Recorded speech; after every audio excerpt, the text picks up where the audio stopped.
the Malays speech. Do you know this? Mm-mm.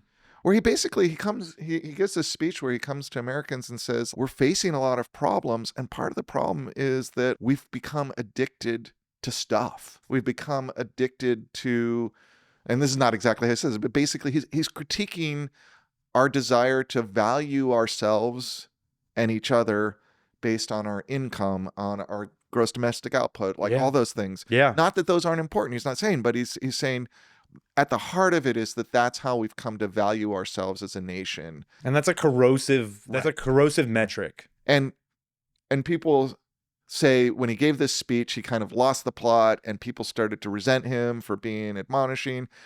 What's interesting is, like, I was listening to a kind of review of this speech by a scholar who just wrote a book on this, is that if you go back, the White House received this overwhelming amount of mail at that time in the archive of people saying, I'm so glad you're finally, like, actually, even though the political spin was that this was really upsetting people and alienating people, at least immediately, a lot of people seem to respond by, like, thank you for I think a lot of people know being a leader, right? I think a lot of people know that the way that we're going or have gone for a long time, worshiping, false idols, whatever, I don't know what it is in a religious term, where we're worshiping brands, we're worshiping products over people, we're have our minds in these devices, we're eating garbage. Like, I think people know that this isn't the way to go. Right.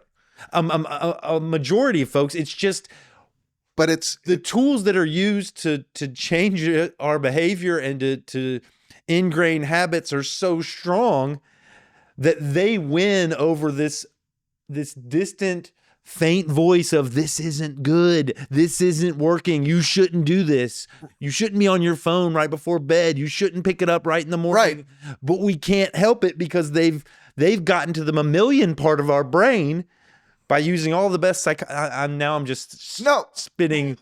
Well, and they've said it's easy, right? It's easy. You don't have to worry about that. We'll take care of that.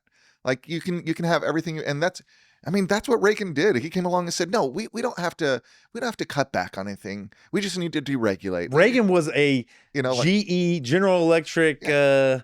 He was a businessman, right? And he sold the American people that, like, no, we don't need to consume less. We need to consume more. We just need to ramp up this system, get the capital moving, and we've had 50 years of that, and look where we are.